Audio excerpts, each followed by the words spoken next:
अस्सलामुअलैकुम students, I hope you will be all fine. जैसे कि आप जानते हैं हम 11th क्लास फिज़िक्स का चैप्टर नंबर 2 स्टार्ट कर चुके हैं जिसका नाम है वेक्टर्स। आज के लेक्चर में हम जिस टॉपिक को डिस्कस करेंगे वो है हमारे पास टॉर्क। इस लेक्चर में हम टॉर्क की डेफिनेशन देखेंगे, टॉर्क की मैथमेटिकल फॉर्म देखेंगे और इसके साथ साथ टॉर्क की डायमेंशन को डिस्कस करेंगे। मज़ीद हम टॉर्क के साथ जितनी भी टर्म्स एसोसिएट करती हैं उसको भी हम डिस्कस करेंगे। स्टूडेंट्स, अगर आपने हमारा चैनल सब्सक्राइब नहीं किया तो हमारे चैनल को सब्सक्राइब करें, लाइक करें और शेयर करना ना भूलिएगा।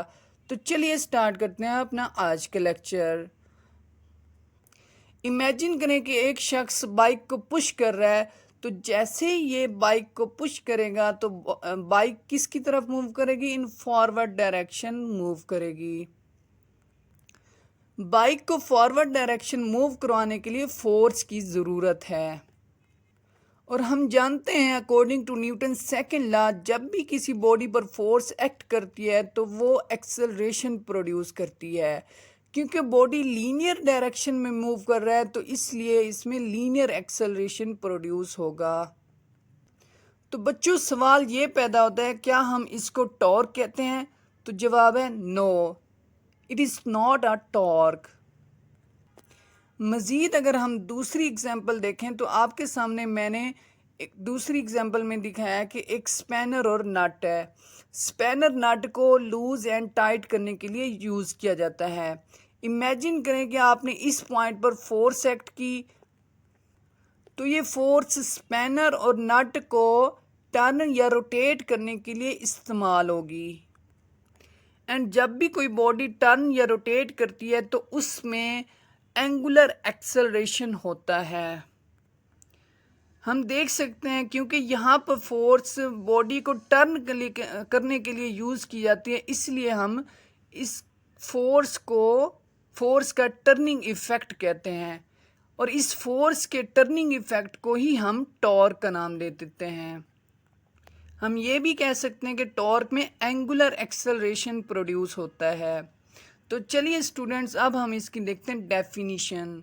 Turning effect of force is called torque. Means के फोर्सेस के घुमाने के असर को हम टॉर्क कहते हैं। स्टूडेंट्स, अब हम टॉर्क के साथ जो टर्म्स एसोसिएट करती हैं उनको हम डिस्कस करते हैं। इमेजिन करें कि ये आपके पास एक पॉइंट है, इस पॉइंट पर आपने फोर्स एक्ट की।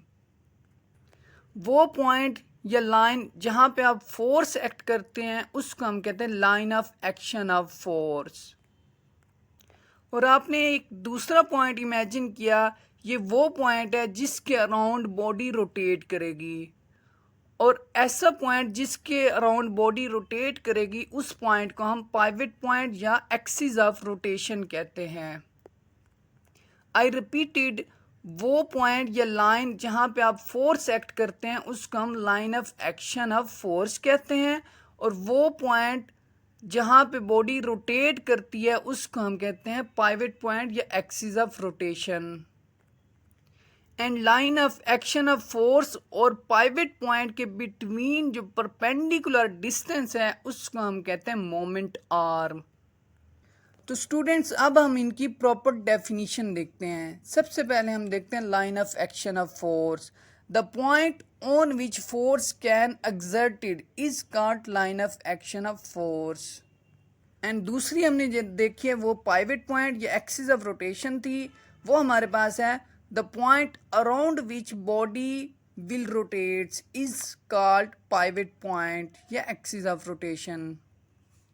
And the third is moment arm. The perpendicular distance between pivot point and line of action of force is called moment arm. I hope students यहाँ तक आपको समझ आ गया होगा। नेक्स्ट अब हम देखते हैं mathematical definition of torque. Moment arm और फोर्स के क्रॉस प्रोडक्ट को हम टॉर्क कहते हैं। इसका फार्मूला हम देखते हैं, tau is equal to R cross F. यहाँ पे आर हमारे पास मोमेंट आर्म है और एफ के हमारे पास फोर्स है। क्योंकि ये क्रॉस प्रोडक्ट है इसलिए इनके between angle sine theta use होगा। तो बच्चों नेक्स्ट हम देखते हैं डिपेंडेंस ऑफ टॉर्क। टॉर्क किन चीज़ों पे डिपेंड करता है? बच्चों हमारे पास जो फार्मूला है उसमें 3 चीज़ें मौजूद हैं और टॉर्क इन तीनों चीज़ों पे डिपेंड करता है। एक हमारे पास फोर्स है, दूसरी मोमेंट आर्म है और दूसरी angle between force end moment arm. सबसे पहले हम देखते हैं टॉर्क फोर्स पे कैसे डिपेंड करता है। बच्चों इमेजिन करें कि ये आपके पास वो पॉइंट है जहाँ पे आप फोर्स एक्ट कर रहे हैं। अगर आप कम फोर्स एक्ट कर रहे हैं तो रोटेशन कम होगी, मतलब टर्निंग कम होगी, तो टॉर्क भी कम होगा। और अगर आप फोर्स ज़्यादा एक्ट कर रहे हैं तो टर्निंग भी ज़्यादा होगी तो टॉर्क भी ज़्यादा होगा। तो इट मीन्स के आप कह सकते हैं कि torque increases with increase of force. जैसे जैसे आपने फोर्स इंक्रीज की तो टॉर्क भी इंक्रीज होगा। अब हम देखते हैं कि टॉर्क मोमेंट आर्म पर कैसे डिपेंड करता है। स्टूडेंट्स अगर आप इस स्पैनर के जो करीब है, नट और स्पैनर के करीब जो डिस्टेंस अगर आप देखें तो यहाँ पे अगर आप फोर्स लगाएं तो टॉर्क कम प्रोड्यूस होगा, रोटेशन कराना मुश्किल हो जाएगा। तो मतलब क्या, डिस्टेंस कम हुआ तो टॉर्क भी कम हुआ। और अगर आप डिस्टेंस यानी कि मोमेंट आर्म बढ़ा दें, जैसे ही आपने मोमेंट आर्म बढ़ाया है तो आपके लिए उसको रोटेट करना आसान हो जाएगा। तो मोमेंट आर्म बढ़ा तो टॉर्क भी ज़्यादा प्रोड्यूस हुआ। तो हम कह सकते हैं torque increases with increase of moment arm. और थर्ड हमने देखना है कि फोर्स और मोमेंट आर्म पर जो एंगल है उस पर कैसे डिपेंड करता है। स्टूडेंट्स आपको पता है कि पाइवट पॉइंट और line of action of force के बिटवीन जो डिस्टेंस होता है उसको हम कहते हैं मोमेंट आर्म। तो इमेजिन करें कि इस पॉइंट पर आपने फोर्स एक्ट की। अब यहाँ पे हम देख सकते हैं फोर्स और मोमेंट आर्म एक दूसरे के परपेंडिकुलर हैं। और जब फोर्स और मोमेंट आर्म एक दूसरे के परपेंडिकुलर होते हैं तो एक दूसरे के साथ वो एंगल 90 डिग्री का बनाते हैं। तो हम कह सकते हैं कि टॉर्क यहाँ पे मैक्सिमम होगा। We can write that torque is maximum when angle between force and moment arm is 90 degree। तो हमें टॉर्क का फार्मूला पता है। As we know that torque is tau is equal to F R sine theta.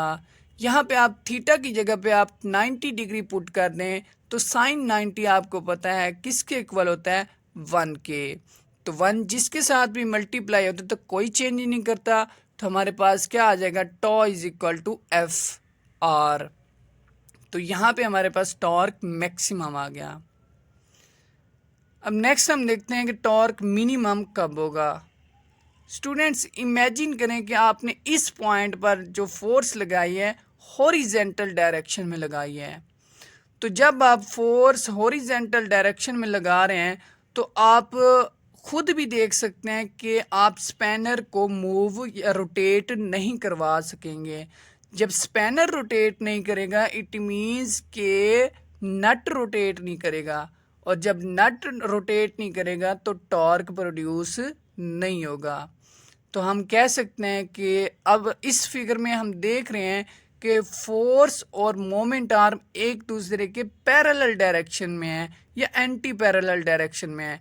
तो angle क्या बनेगा, 0 degree या 180 degree.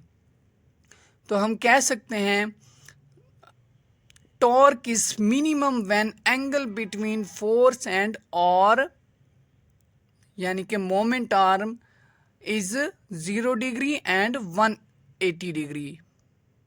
तो 0 डिग्री या 180 डिग्री अगर हम थीटा की जगह पे पुट करें तो हम देख सकते हैं कि साइन 0 डिग्री या साइन 180 डिग्री 0 के इक्वल होता है। जैसे आपने 0 पुट किया तो 0 जिसके साथ भी मल्टीप्लाई होगा तो 0 कर देगा।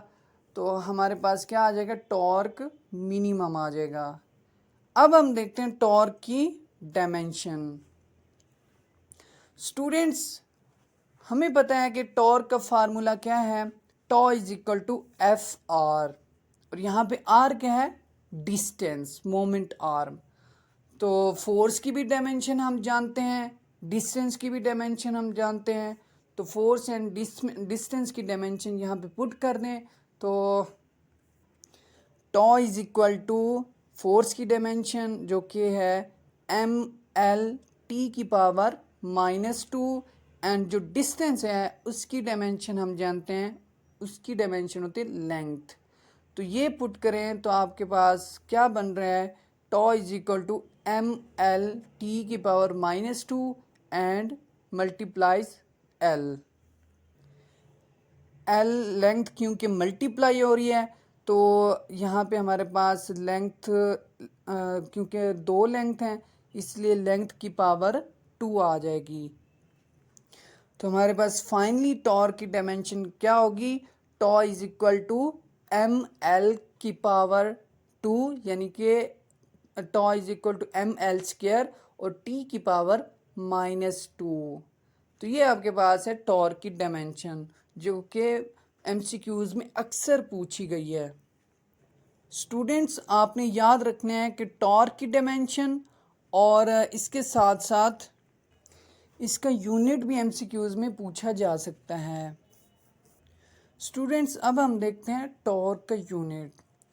टॉर्क का जो यूनिट होता है वो हमारे पास न्यूटन मीटर होता है, क्योंकि हम फार्मूले में देख सकते हैं कि F जो कि फोर्स है और R जो कि मोमेंट आर्म है। फोर्स का यूनिट न्यूटन होता है और मोमेंट आर्म का यूनिट क्योंकि डिस्टेंस है इसलिए मीटर होता है। तो टॉर्क का यूनिट हमारे पास न्यूटन मीटर बनेगा। स्टूडेंट्स अब हम देखते हैं टॉर्क की डायरेक्शन कैसे फाइंड आउट कर सकते हैं। स्टूडेंट्स टॉर्क की डायरेक्शन फाइंड आउट करने के लिए हम राइट हैंड रूल यूज़ करते हैं। ये भी एमसीक्यूज़ में पूछा जा सकता है। आई होप स्टूडेंट्स यहाँ तक आपको समझ आ गया होगा। नेक्स्ट हम देखते हैं जो कि हमारी लास्ट बात है वो है टाइप्स ऑफ टॉर्क। टॉर्क की टाइप्स क्या हैं। टॉर्क की स्टूडेंट्स हमारे पास 2 टाइप्स होती हैं। एक हमारे पास होता है पॉजिटिव टॉर्क, दूसरा हमारे पास होता है negative torque. Now we discuss about positive torque. Students अगर हमारे पास टॉर्क एंटी क्लॉकवाइज प्रोड्यूस हो रहा हो तो उसको हम कहते हैं पॉजिटिव टॉर्क। अब एंटी क्लॉकवाइज की साथ साथ हम इसको काउंटर क्लॉकवाइज भी कहते हैं। तो हम कह सकते हैं torque produce by anti clockwise direction is called positive torque. और अब हम देखते हैं नेगेटिव टॉर्क। स्टूडेंट्स अगर टॉर्क क्लॉकवाइज डायरेक्शन में प्रोड्यूस हो रहा हो उसको हम कहते हैं नेगेटिव टॉर्क। इमेजिन करें कि आपने जो स्पैनर को रोटेट करवाया है, स्पैनर को क्लॉकवाइज डायरेक्शन में रोटेट करवाया है, तो जैसे ही आपने क्लॉकवाइज डायरेक्शन में रोटेट करवाया तो टॉर्क प्रोड्यूस होगा और वो जो टॉर्क प्रोड्यूस होगा वो नेगेटिव टॉर्क होगा। तो हम कह सकते हैं torque produce in clockwise direction is called negative torque. तो स्टूडेंट्स आई होप आज का लेक्चर आपको समझ आया होगा, क्लियर होगा। अगर आपको कोई क्वेश्चन हो तो आप कमेंट बॉक्स में पूछ सकते हैं। हमारे चैनल को सब्सक्राइब करें, लाइक करें और शेयर करना ना भूलिएगा। अल्लाह हाफिज़। Thanks for watching.